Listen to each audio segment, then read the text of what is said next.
I got together some friends and we ran a session of Daggerheart to test it out. It ended up being one of the best sessions I ever played. Today we talk about how I planned that session and how it actually went down. So about my planning. The premise. The leader of a worldwide adventurous guild got together a secret operation. A team of temporal counterintelligence. Mercenary anti-heroes who get instructions from divination wizards to accomplish seemingly random tasks. Tasks that trigger domino effects that change the future. We're talking about Minority Report / butterfly effect. And there's a complication. They have to be discreet, or they mess too much with the timeline and that doesn't get their desired results. But the enemy has eyes on the future as well. Interdimensional monsters under disguise will try to sabotage our players. The goal? They are in a festival where multiple destinies cross each other. Time goes on, and as the festival takes place, 5 objectives will be sent directly into our players' minds. Here I used the countdown system, something Daggerheart puts a lot of effort, and could and should be used by any other TTRPG. As a dice counts the time, a predefined trigger ticks the clock. To count the time to end the festivities, I used the D20 that ticked down every time someone rolled any action. By the marks of 20, 15, 10, 5 and 0, I revealed another task for them. We got a druid with a tragic backstory where she had to kill her former pigeon friend. We got a rogue exiled from his community for stealing and selling baby teeth. You see, baby teeth are something extremely valuable and ritualistic for this community. I don't know, they made the characters. We got a warrior, a veteran of war trained long ago by a wise battle master. And we got a bard, trained by a mercenaries guild as a spy and later hired by these special forces. And to finish my planning, after I knew the player characters, I had to come up with 5 tasks for them to accomplish. 1. Get the lady that sells cleaning products wasted drunk. We'll start things smoothly, that's a social test to begin the game. Yeah, I know what you're thinking, but hear me out. By getting home wasted, she will mess up with the cleaning products, and thus she will sell this alcohol to an important NPC, which will make his house highly flammable. That's all. 2. Get into the horse pen and release a specific horse. By doing that, that horse will drop a bucket of water into the pavement, and the rope maker will slip and hurt himself. That being said, that specific NPC won't have ropes to buy and will have to buy chains. Something important later on. We got a rogue and a druid, maybe they can shine here. 3. Convince the white cat to leave the festival for good. This white cat shall go to this NPC house and start to live there. And that will be important as well. Of course, this one is also for the druid, but the cat will ask for 3 fat pigeons to do what they want. The planning, at least, is that the trauma will be too much for her and she will need her friend's help to accomplish this task.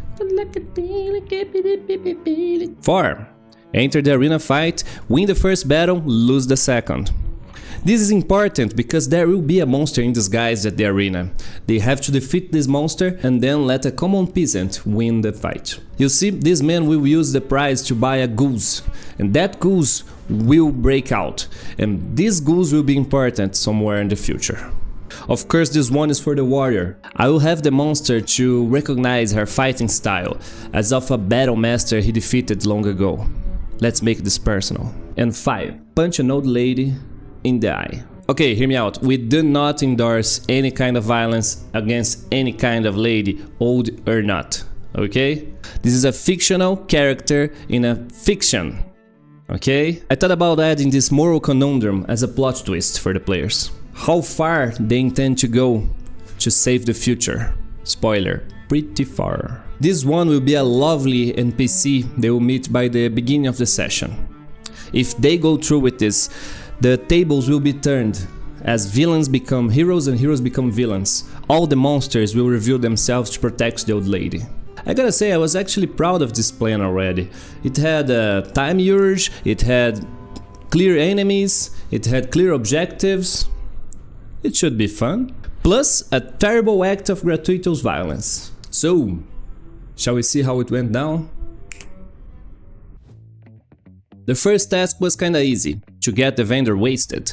They rolled a lot of social roles to befriend the lady and paid some beers for her. Of course, I wouldn't let this be too easy. She got some friends worried about her drinking too early. So the players had to convince everybody that this was a party, a day of celebration, and spend a lot of coin. In a success with fear, I revealed one of the friends was actually a monster in disguise. She intended to not let her friend go home wasted today, but the monster needed to be discreet as well. So began a battle of social discreet interactions. A battle of tongues.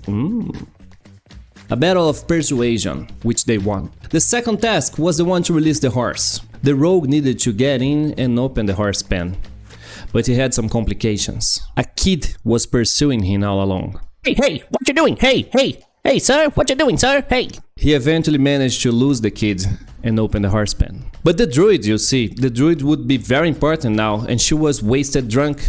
I told her she would have a huge disadvantage at her rolls. She decided to take a break, have some coffee. But time it doesn't wait. I spent a fear token. I revealed that the annoying kid was actually another monster in disguise. It looked straight into the rogue's eyes and took out one of its canine teeth. Blood dripped from his mouth as he smiled maliciously. The rogue paralyzed.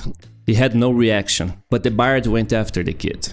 And then it was his turn to stagger. He watched the kid calling his mother, the leader of the mercenaries, the one who trained him. She was undercover, but it was her for sure.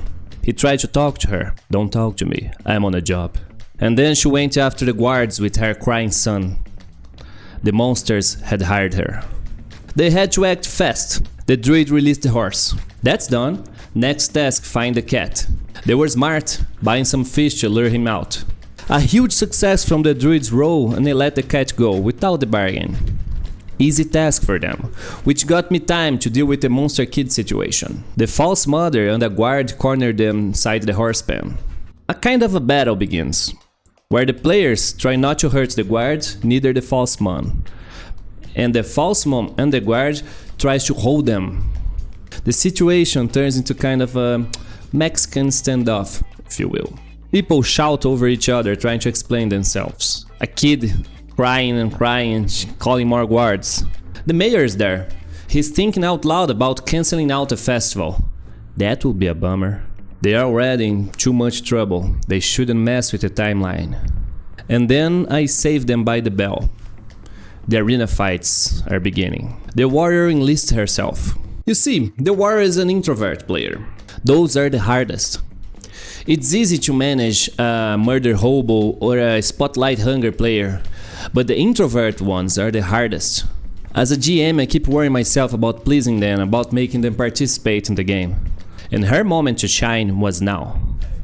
The warrior got into the grass arena. The judge says, weapons and armors are allowed.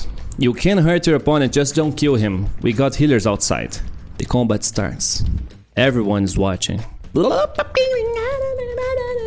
The rogue uses his inspirational words to cheer up the warrior.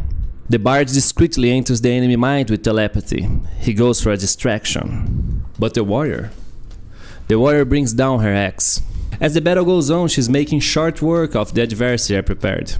So I spent some fear tokens, gave him more actions. I made sure she felt the combat slipping through her fingers as my adversary dealt huge damage.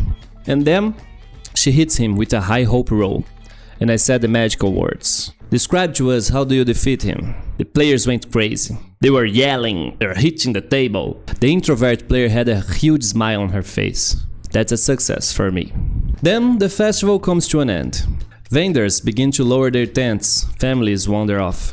The guards are still watching for the troublemakers though. The countdown reaches 0, and a final task comes into their minds. Yes, they have to intentionally punch the nice old lady. It should be traumatic and cruel, and she will remember that for the rest of her life. As they approach the smiling old woman, I spent fear after fear token. Disguised monsters appear from all corners. They are children, they are adults. They are the bards playing at the stage. Players do not want to make it worse than necessary. They try to hire someone. It's not enough. The monsters hold that person. Another monster approaches. He has a large cloak and surrounds the old lady. It's cold outside. You should come with me. He's holding her close. Things are not good for our players. They are out of time. They need to act fast. The bard tries his trick again. He enters the enemy's mind with telepathy. He rolls for a distraction. A success. Good enough. The druid was there all along in the form of a cat. She rapidly untransforms and attacks the lady. She rolls 21 with hope. They celebrate as I narrate a good old lady crying for help. It was a strange moment of dark humor, but hey, let's all remember it's just a game. They succeeded, changing the future in a number of ways, completing the 5 tasks. I have a main table with years of campaign. This one shot influenced the main story. Different players playing different tables, following the same narrative. Their success changed the future, helping the players in the main campaign. But that's a story for another time. For now, thank you for your time. That's valuable and I appreciate it. And be nice to old ladies, for Christ's sake.